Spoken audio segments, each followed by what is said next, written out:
할렐루야. 우리 옆에 있는 분들과 인사합니다. 사랑하고 축복합니다.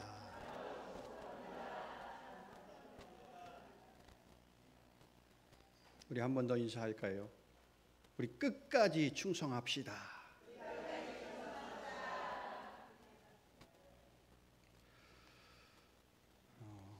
여러분, 이 시간 하나님의 말씀이 선포될 때에 여러분 마음을 열고 그 말씀을 나의 말씀으로 받으시기를 바랍니다. 딴짓하지 마시고요. 딴 생각하지 마시고요. 졸지 마시고요. 여러분, 오늘 이 생명의 말씀을 여러분 들어서 여러분도 우리 삶에 진정한 말씀의 능력이 나타나기를 간절히 소원합니다.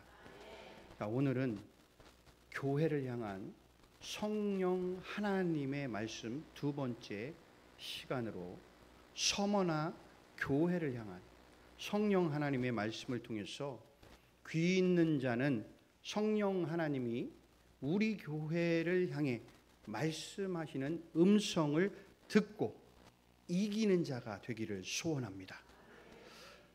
서머나라는 뜻은 여러분 모략이라는 의미예요. 모략.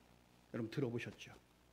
우리가 잘 알고 있던 이 모략은 예수님께서 탄생했을 때에 동방박사들이 바친 귀한 향료입니다. 이 향료는요, 두드리고 으깰수록 향이 더 강해져요. 그럼 이 서머나라는 뜻을 왜 이렇게 이야기할까라고 생각해 보면, 오늘 이제 서머나 교회가 얼마나 그 당시에 환난과 핍박과 박해가 있었는지를 우리는 알게 됩니다. 그 핍박과 박해 속에서도 그들이 믿음을 끝까지 지켜나가고 충성했던 모습, 그것이 오늘 모략과 같다는 거예요. 그들 으깨고 그들을 핍박하고 두드려도 그들에게서 그리스도의 향기가 더 진하게 나타났다는 겁니다. 그래서 이 서머나 교회는요, 로마 제국으로부터 그 극심한 박해 속에서도 신앙의 순수함, 그 충성함을 지킨 교회로 기록되고 있는 겁니다. 서머나 교회는 이름만큼 박해가 많았지만 빌라델비아 교회와 함께 책망이 없는 칭찬만 받은 교회입니다. 서머나 지역은요, 당시 인구가 한 10만 명 정도 되는 중형 도시로 과학, 또 의학, 그리고 상업이 발달했어요. 그러니까 오늘날의 파리, 프랑스의 파리처럼 디자인 도시라고 할 수 있을 정도로 건축물들이, 아름다운 것들이 너무나 많았던 도시였습니다. 그러니까 무엇보다 서머나는 당시 로마 황제를 숭배하는 신전을 유치하느냐를 놓고 경쟁을 벌였던 15개 정도의 도시 중 하나였어요. 그리고 황제 숭배 신전을 최초로 유치한 도시였다라는 거죠. 이렇게 서머나는 로마 황제를 향한 충성 경쟁의 선봉에 서 있던 도시였습니다. 그러니까 로마는 충성을 맹세한 이 서머나 지역에 많은 경제적 지원을 해주어서 그들이 윤택한 삶을 살아갔어요. 반면에 이 도시에서 그리스도인으로 산다라는 것은 형벌에 가까웠습니다. 본문을 통해 서머나 교회를 향하여 말씀하신 성령 하나님의 말씀을 우리에게 주시는 말씀으로 오늘 듣기를 원합니다. 첫 번째는 여러분, 예수님을 오늘 처음이요 마지막, 그리고 죽었다가 살아나시니라고 묘사하면서 예수님의 정체성에 대해서 이야기를 하고 있습니다. 그러니까 예수님을 처음이며 마지막이다라고 말씀하고 있죠.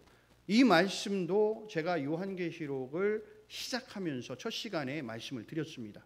예수님은 모든 것의 시작과 끝을 주관하시는 분이시다.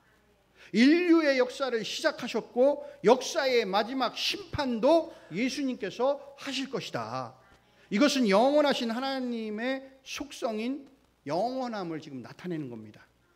당시 로마 황제는요, 자신을 신격화하면서 자기를 주라고 부르도록 강압적인 명령을 통해서 영원한 존재로 떠받들어졌습니다.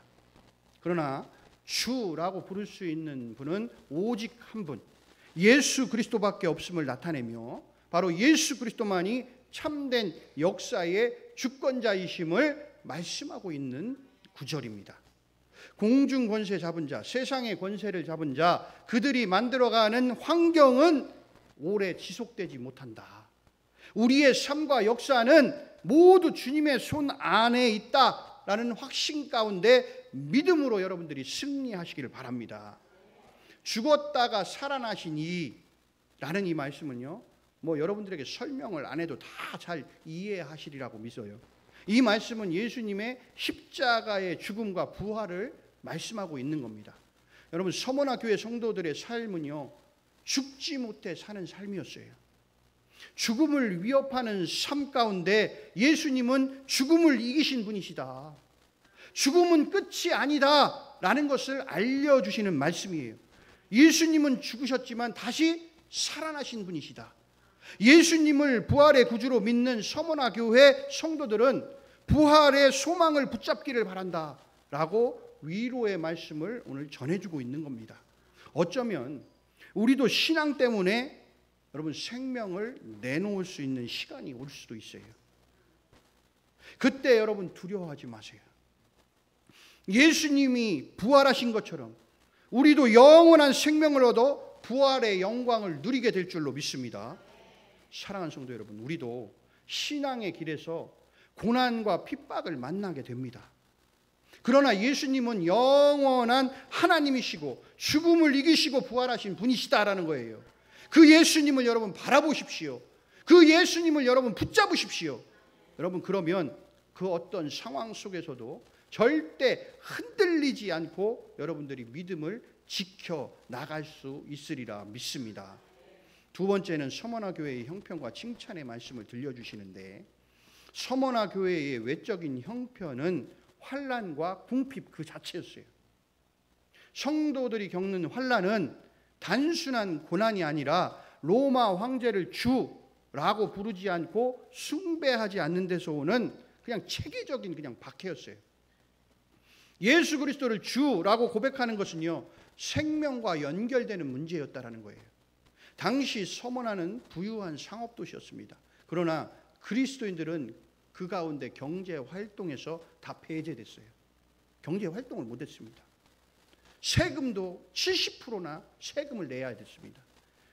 물건을 사고 파는 것도요 어려웠고요. 때로는 재산을 몰수당하기도 했어요. 그래서 그리스도인들은 극심한 가난에 시달릴 수밖에 없었다라는 겁니다. 성경에서 여러분들 궁핍을 크게 두 가지로 구분을 해요.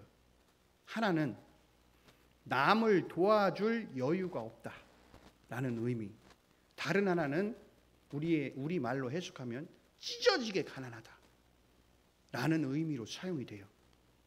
남을 도와줄 여유가 없다라는 것은요, 내가 먹고 사는 문제는 어떻게든 해결을 할 수 있어요. 그러나 내가 다른 사람까지는 도와줄 여유가 없다라는 의미예요. 자, 그런데 찢어지게 가난하다라는 것은요, 남을 도와주는 것은 생각할 수도 없어요. 왜냐하면 지금 나도 지금 굶어 죽을 수 있다라는 형편에 처해 있기 때문에 이게 찢어지게 가난하다라는 겁니다. 여러분, 서머나 교회의 성도들은요 찢어지게 가난했어요. 그런데 그들은 궁핍 때문에 여러분 믿음을 버리지 않았다라는 거예요. 예수 그리스도를 버리지 않았다라는 거예요. 왜 그렇습니까? 여러분, 그들은 영원한 것을 바라봤기 때문에 그래요. 이 땅에서 사는 삶, 여러분 기껏해야 70년, 80년. 그러나 죽음 이후에는 영원한 삶이 우리를 기다리고 있잖아.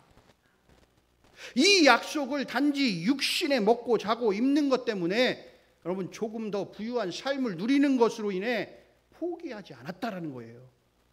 그래서 주님은 서머나 교회 성도들을 이렇게 평가하는 겁니다. 뭐라고 평가하시냐?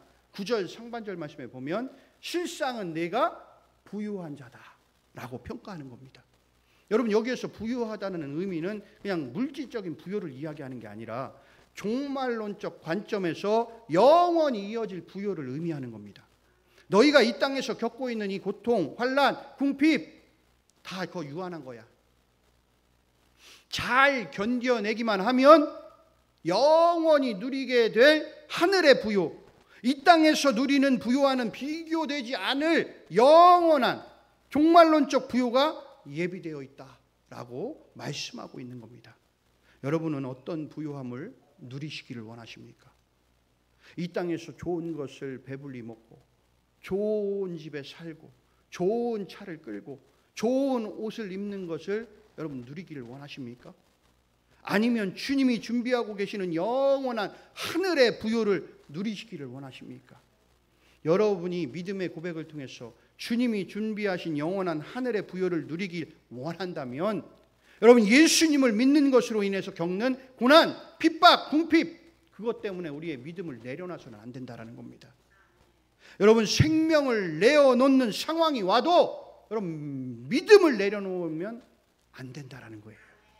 서머나 교회 성도들에게는 여러분 또 다른 고통이 있었어요. 이 궁핍함 말고도 또 다른 고통이 있었어요. 9절 하반절에 보면 자칭 유대인이라는 자들이 등장을 해요. 여러분 이들은 서머나 교회 성도들이 고난과 궁핍 그리고 환난을 당하도록 배후에서 조종한 사람들이에요. 교회를 오래 다닐수록 죽었다 자신이 깨어나도 자신이 틀렸을 것이다 라고 생각하지 않는 사람들이 너무 많아요. 인정하지 않는 거예요. 당시의 유대인들이 그랬어요. 그들은 혈통적으로 아브라함의 자손이고 하나님께 선택받은 백성이라는 생각을 그들은 꿈에도 내려놓지 않았다는 거예요. 그래서 그들을 자칭 유대인이라 표현을 지금 사용하고 있는 겁니다. 그러나 이들의 실체는 뭐라고 오늘 말씀하십니까? 사탄의 회당이라고 이야기합니다. 뒤에서 사주하고 선동하고 그리스도인들을 죽음으로 몰아가서 잔인하게 죽였다라는 거예요. 여러분 서문학교의 성도들이 얼마나 많이 순교했는지 아십니까? 여러분 우리도 잘 생각해 보면 교회 생활에 익숙해질수록 조심하면서 나도 얼마든지 실수할 수 있고 오류가 생길 수 있다는 것을 우리 스스로 다 인식하면서 살아가야 돼요. 그래서 날마다 예수님의 보혈이 필요한 죄인임을 우리가 인식하며 살아가야 한다는 겁니다.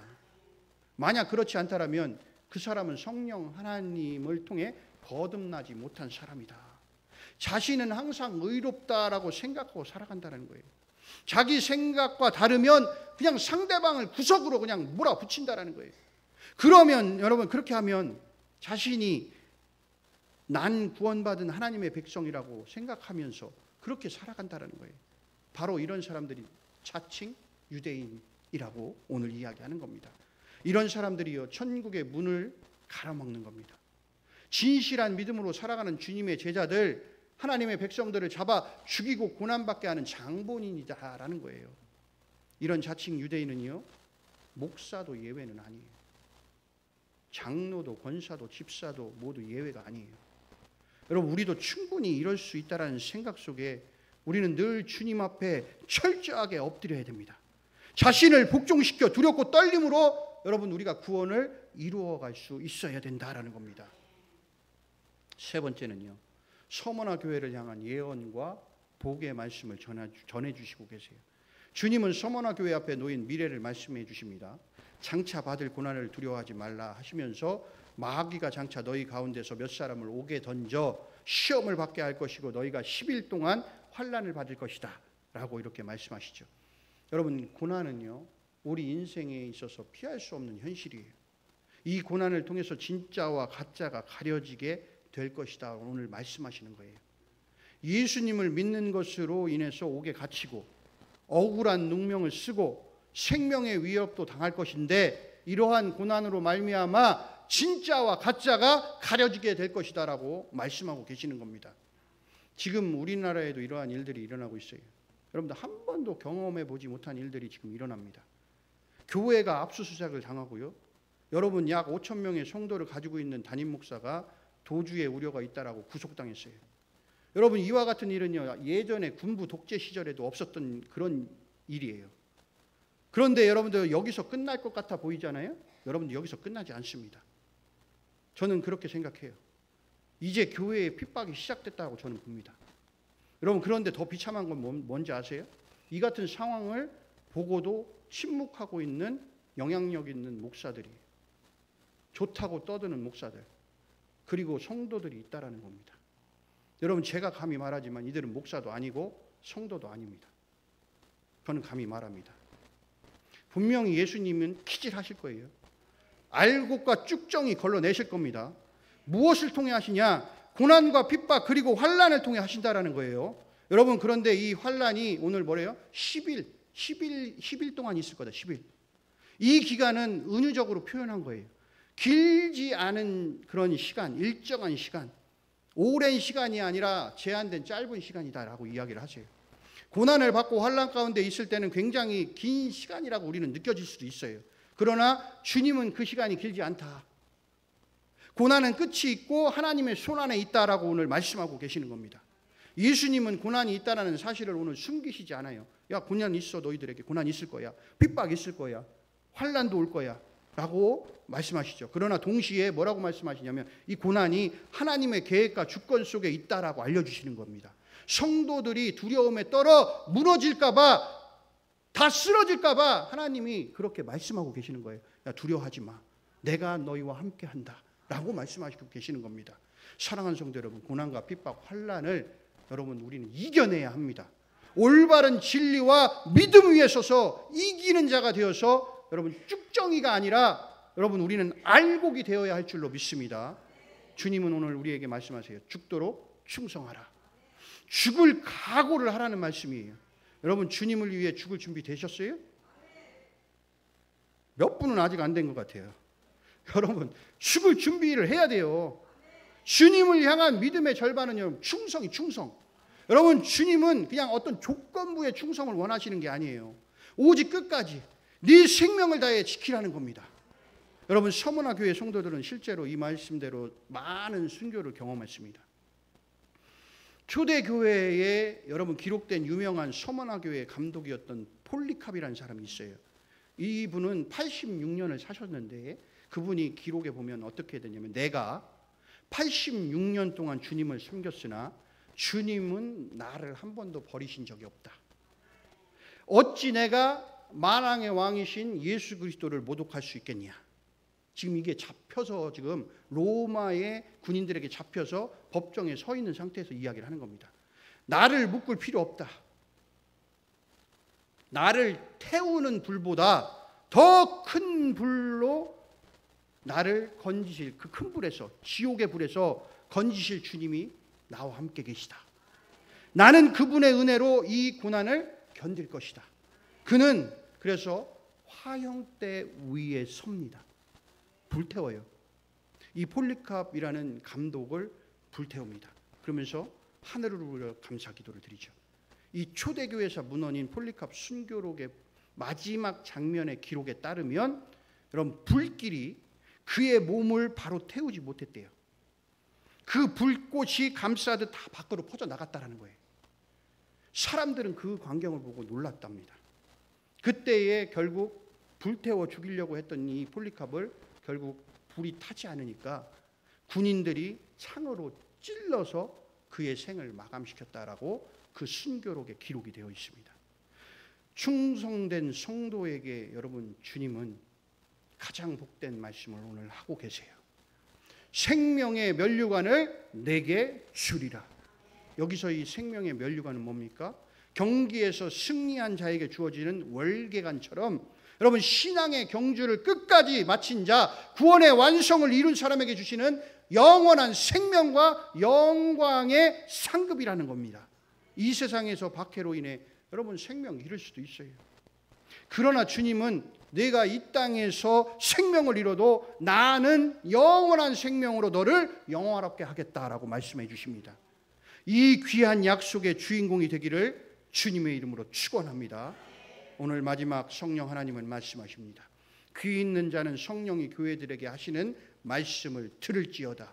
이기는 자는 둘째 사망의 해를 받지 아니하리라. 첫째 사망은 뭡니까? 우리 육신의 죽음이에요. 이 땅에서 생명 끝나는 것을 이야기하는 겁니다. 첫째 사망이 있으면 성경은 이야기합니다. 둘째 사망이 있다. 여러분 요한계시록 20장 11절부터 15절의 말씀을 제가 읽어드릴게요. 잘 들으세요. 나는 또 크고 흰 옥자와 그 위에 앉으신 분을 보았습니다. 땅과 하늘이 그 앞에서 사라지고 그 흔적조차 찾아볼 수 없게 되었습니다.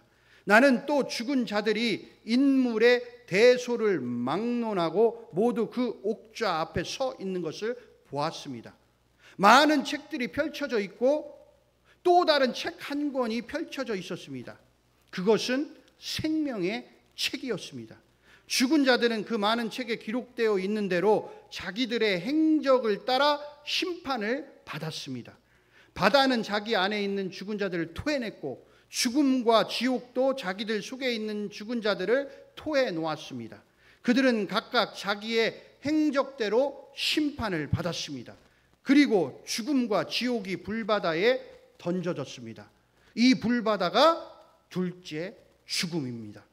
이 생명의 책에 그 이름이 올라 있지 않은 사람은 누구나 이 불바다에 던져졌습니다. 아멘. 왜 아멘 안 하세요? 여러분, 불바다에 던져진다는 거예요. 둘째 사망은 여러분 육신의 죽음이 아니라 하나님 앞에서 영혼이 완전하게 멸절되는 무시무시한 죽음이에요. 생명책에 기록되어 있지 않은 사람은 누구나 이 불바다에 다 던져진다라는 겁니다. 사랑하는 성도 여러분, 서머나 교회의 많은 성도는 죽기까지 충성했어요. 첫째 사망 육신은 비참하게 죽음을 당했을지 몰라요. 그러나 둘째 사망에서는 그들이 안전했다라는 겁니다. 왜? 주님의 품에 안겼다라는 거예요. 우리가 이 땅에서 머물러 사는 동안에 올바른 신앙을 지켜내야 돼요. 진리를 왜곡하는 자리에 서면 안 된다라는 거예요. 고난과 핍박 가운데서도 주님을 여러분 배반하면 안 돼요. 지금 내가 교회에 나온다라고 그것이 끝이 아니라는 거예요. 여러분, 사도 바울의 고백처럼 나는 선한 싸움을 싸우고 나의 달려갈 길을 마치고 내가 믿음을 지켰다. 여러분, 우리 모두가 그렇게 고백해야 됩니다. 주님 앞에 서는 날까지 복종하고 충성하여 여러분 구원의 완성을 이루겠다라고 여러분 고백하시기를 바랍니다. 그러면 우리는 하나님의 생명의 책에 기록되어서 불못에 던져지는 이 둘째 사망에서 벗어나는 은혜를 누리게 될 줄 믿습니다. 이 두렵고 떨리는 세상의 현실 앞에서 여러분 아무렇지 않고 지금 우리가 아무렇지 않게 살아가고 있다라면 여러분 그 사람은 제대로 된 그리스도인이라고 볼 수가 없어요. 여러분 믿음의 주요 온전케 하신 예수님을 여러분 바라보시기를 바랍니다. 그래서 저와 여러분이 공중의 권세 잡은 자, 세상의 권세 잡은 자, 환난과 핍박으로부터 다 이기는 자가 되어서 둘째 사망의 해로부터 벗어나는 은혜를 누리기를 간절히 소망합니다.